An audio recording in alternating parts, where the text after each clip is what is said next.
요즘 시대는 좀 한마디로 이야기하면은 사람들이 많이 책임 없는 삶을 꿈꾸는 시대이지 않나라는 생각을 하게 됩니다. 그 아이들의 꿈이 건물주가 되었습니다. 건물주의 삶이 어떤지 그들이 자세히 알진 않겠지만 아이들이 보기에 그 자리는 뭔가 자신이 책임지지 않아도 해내지 않아도 자기 삶을 살아낼 수 있는 자리라고 여겨지기 때문일 거라고 생각됩니다. 이러한 책임지는 삶을 피하고 싶은 것이 그저 또 한편으로는 그런 꿈을 꾸는 아이들의 문제라고만 이야기할 수는 없습니다. 사회 자체가 시대 자체가 두려움이 많이 커져버린 시대입니다. 뭔가 시험 한번 잘못 보면 뭔가 하나 잘못되면 인생이 뭔가 꺾일 것 같고 무너질 것 같고 안전망이 없어진 것 같은 그런 느낌들 속에서 살다 보니 자연스럽게 무언가라도 하나 책임질 일이 생기면 두려워하고 피하고 누군가에게 그 책임을 떠넘기고 싶어하는 마음이 들게 하는 그런 시대 가운데서 우리 자녀들이 좀 자라가고 있지 않나 싶습니다. 근데 오늘 본문에 보면 온 세상 모든 일을 책임지고 살아가는 듯한 사람의 호소가 나오고 있습니다. 그 호소를 하는 사람은 예레미야입니다.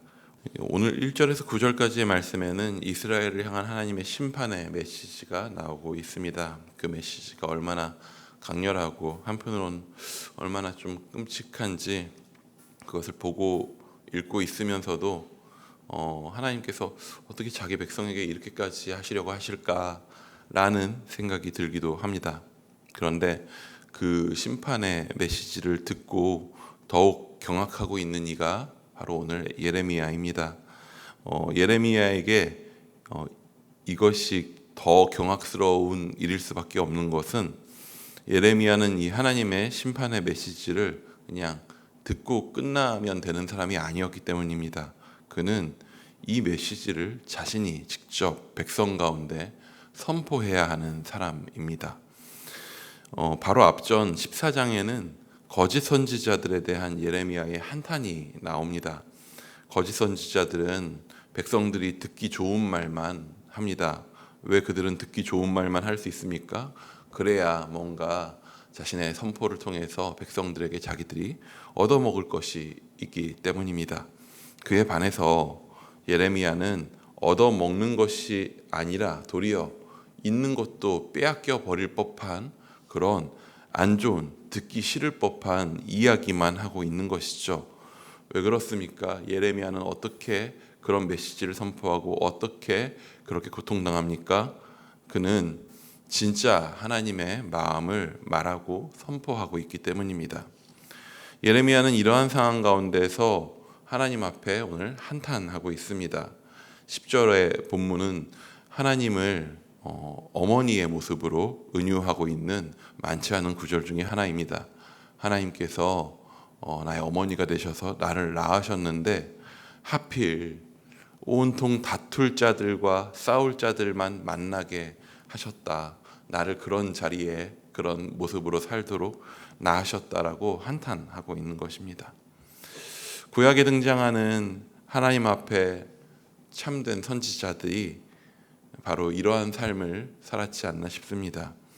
하나님의 마음을 듣는 자들, 하나님의 마음을 오늘 알고서 그 마음과 함께 살아가는 자들은 하나님과 하나님을 떠나버린 백성 사이에 껴서 항상 고통을 당합니다.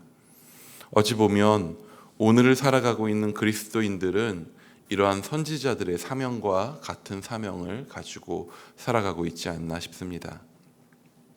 우리는 하나님의 마음을 듣는 자들입니다. 죄악된 세상과 그 안에 살아가는 자신의 소망 없음을 아는 자들입니다. 그렇기에 하나님 앞에 더욱 엎드리고 그의 마음을 구할 수밖에 없는 자들이죠. 그래서 하나님의 마음을 알기에 하나님의 마음을 살아내려 오늘 조금 더 애쓰는 자들입니다. 잘 살아내지 못할지언정 그래도 잘 살아보려고 애쓰며 살아가는 것이 어찌 보면 예수 믿고 하나님의 이름을 높이려고 하는 자들의 삶일 것입니다. 그런데 그런 삶은 한편으로는 많은 경우 세상 속에서 환영받지 못할 때도 많이 있습니다. 그렇다면 우리는 어떻게 그러한 힘겨운 삶을 살아내고 이겨낼 수 있을까요? 그때 우리는 다시 한번 하나님의 마음 앞에 서야 합니다. 오늘 예레미야 선지자처럼 하나님 앞에 또 더 실랑이 하며 나아가야 합니다.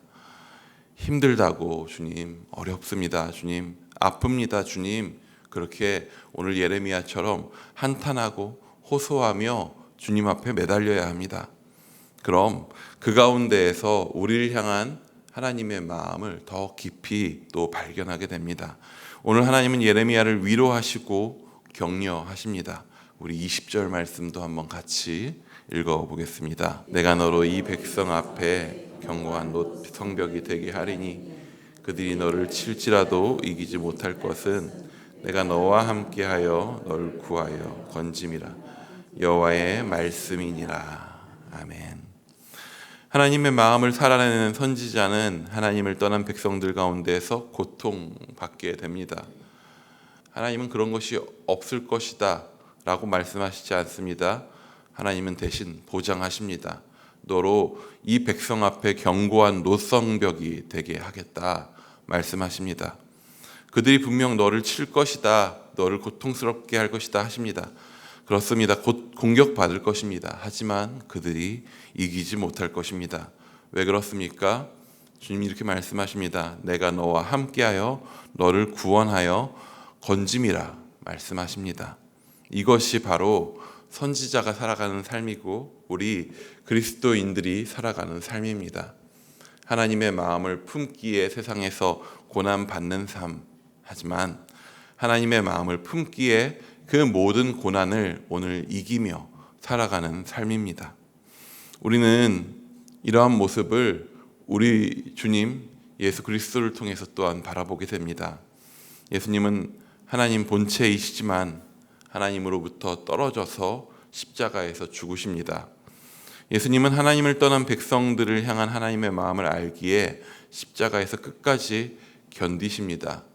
정말 말 그대로 하나님과 죄진 백성들 사이에 그 십자가로 서서 끼어 계셨던 거죠.